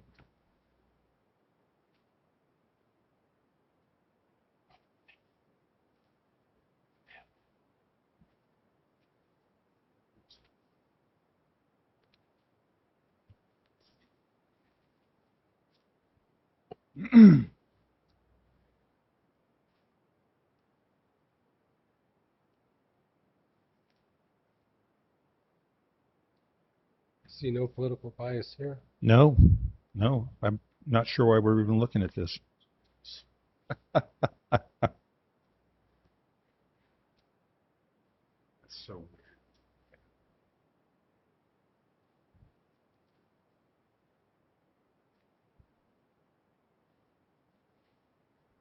It was mean in terms of the congressional district ones. If we don't have one with a blue line, David we hasn't have one passed with a them blue along. line and one with a green line. Go ahead and pass I those. haven't passed these on. No. Okay. So we'll just start. Since all of you have the one that's labeled Assembly Districts, this is a fairly close-in shot of one of the lines as currently drawn in the drafts. This is not how the line looked in the visualizations. The line in the visualization looked more like it followed more or less the creek or the canal bed from the Friant area up towards Chowchilla and into Merced. It did not have all of these little jagged edges like you see in the Assembly, and you'll also see in the Congressional District map. Crazy. So if you look at the Assembly District map, just basically someone has decided that the areas that immediately abut Chowchilla, Fairmead, and Madera don't really communicate or participate in that part of the community, which we know to be wrong. Also splits the county in terms of the Assembly districts by using the 145 right-of-way. So I guess if you lived on once the east side of 145, you're going with all the mountains in eastern Sierra counties, and on the west side, you're going with a map that goes all the way up into Merced, and I think it even captures a small amount of Stanislaus County.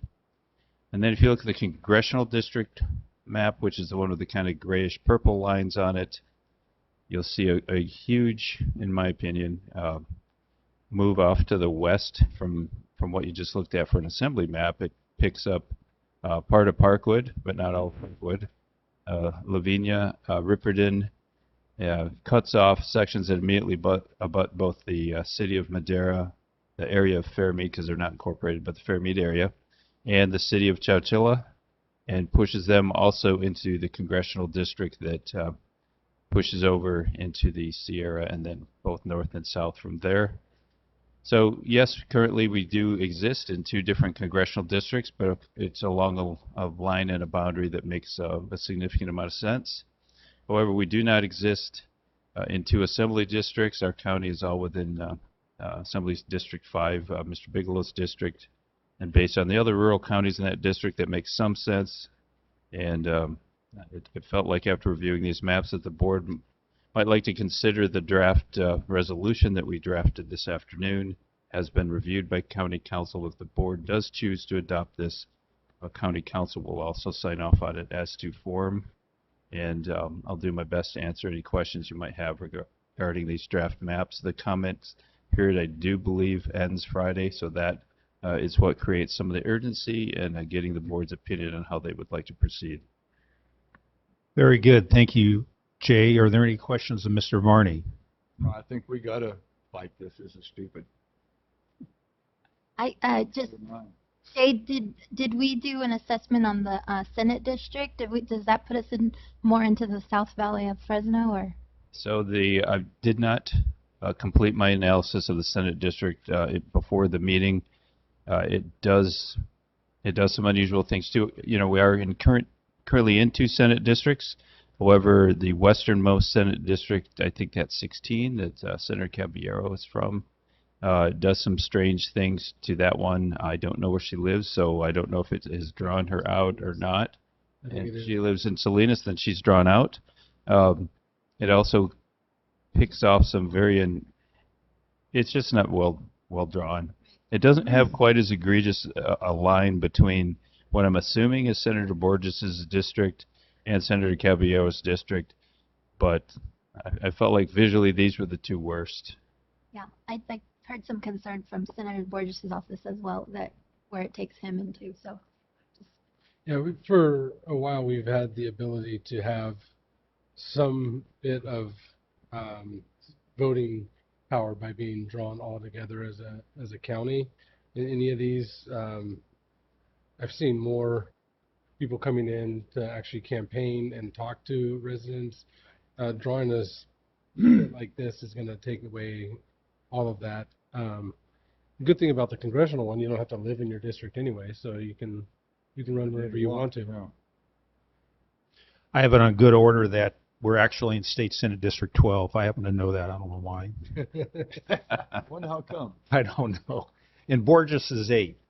Is he? Okay. Yeah, that's 8. Yeah, and the lines I saw push 12 all the way over to Monterey County and then put Borges more in the central part of the valley. But he does pick up Clovis. He gets to keep that voting block. So, but it's not as sweet as he had before. He had like 61% of the vote before. So I think he likes that district. I think this just, yeah. I don't know why. I think this disenfranchises our county. Yeah. Completely. So before the board passes direction on to us, I'd be happy to finish my analysis of the State Senate also and add a paragraph to this letter if the board will give staff that discretion. Thumbs up? Or do you need a? And then I would also appreciate the thumbs up on adding the Senate, but I would also like a actual vote on the resolution because we need to. I'll make a motion that we send this resolution, adding the Senate lines also on it, and the object to these 2 lines. Totally. I'll second that. As long as that doesn't include Tom's language. Jay's. Jay and Regina. We have a motion and a second. Roll call vote, please. No. Oh, public comment. Any members of the public have any comments? I will say that the process for the federal and state redistricting, it's interesting. Madera has gone above and beyond to do these public hearings, and so I really appreciate what staff has done for the county in our redistricting process. Compared to, there's limited time slots. There's an urgency to get these comments in even after a slow comment a very brief comment period. Mm-hmm. That's all. Very good. Seeing and hearing none, anybody in WebEx land have any comments? We'll hear in about 5 minutes. Somebody will mention it. Yeah. Okay. Okay. Roll call vote, please. Supervisor Wheeler, Yes. Supervisor Frazier, Yes. Supervisor Gonzalez. Yes. Supervisor Rogers. Yes. Chairman Poitras. Yes. Vote passes 5-0. While we're on legislation, Mr. Chairman, I made a screw up on 5G on consent calendar, and Okay. I forgot to pull it. I had it marked and I didn't do it. Must be sleeping. But on 5G, it's the appointments, and I wanted on the CSAC. I wanted to take myself off of CSAC and put Letty there, and then on the CSAC Board of Directors, set I think policy. you want to just bring that back? Huh? I want to bring it back, yeah. I just want to bring it back and correct those names on there, those two. And Chair, that would require a motion for reconsideration. Since it was a 5-0 vote, you all can take a, Oh, you mean to do it before we can consider it?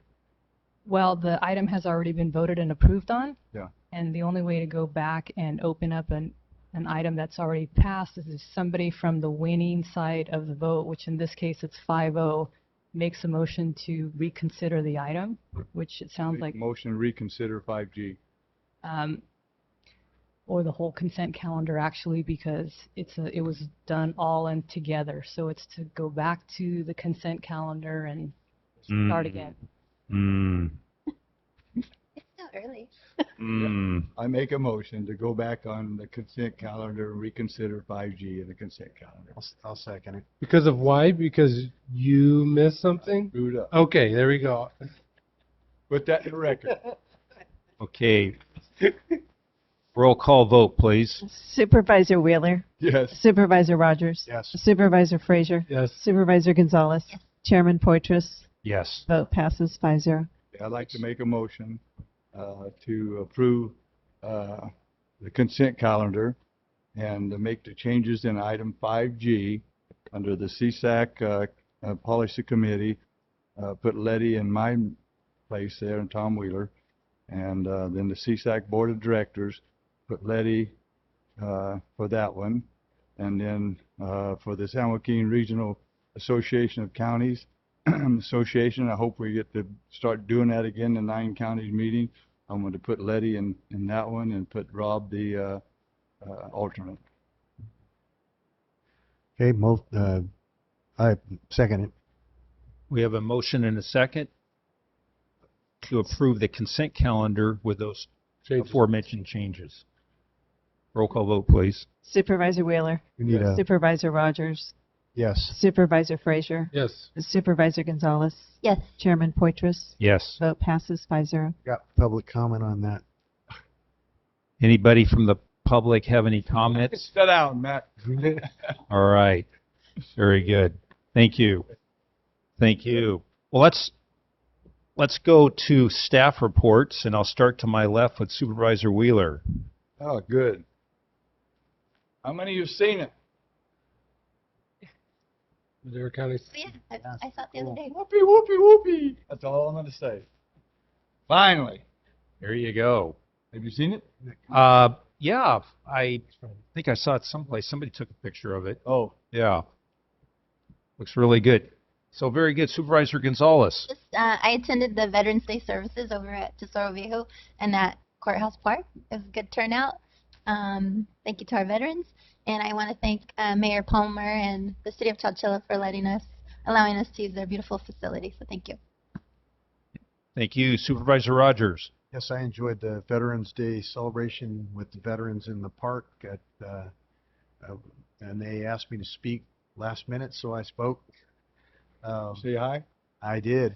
And it's always enjoyable to honor the men and women who have served our country and given us the freedoms that we have today. What a gift. And thank you for that, your service. Also want to recognize Rhonda Cargill, who's here tonight. She's our former clerk of the board. So Oh, that's who's behind the mask. one of the constituents here. Still planning commissioner, correct? Yeah. No. And also commissioner for City of Chowchilla? Yeah, I want to thank Diana Palmer as well, mayor of our town, and for allowing us to use the facility and for her service to our community. Appreciate it. Thank you. Supervisor Frazier. Yeah, I also attended the Veterans Day Pancake Breakfast and had a great turnout for the first time. I think it was because we did say that there was going to be no politicians speaking at the breakfast. Just come and eat pancakes. I think everyone liked that there. And thank you to Mayor Palmer for allowing us to be here. And Rod, I saw him back there. Also tomorrow is Coffee and Conversation at 8:30 on Zoom. With who? With me. Oh, okay. Very good. Thank you, Supervisor Count. For former. Once he's in Chowchilla City Hall, you never know what job he's going to have.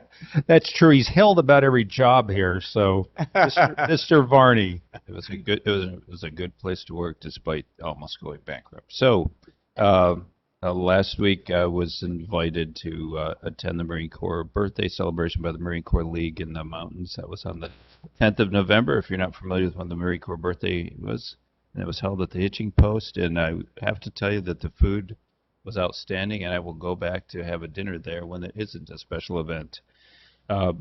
Supervisor Gonzalez wanted me to just kind of remind the board that there's a grant program that we are applying for.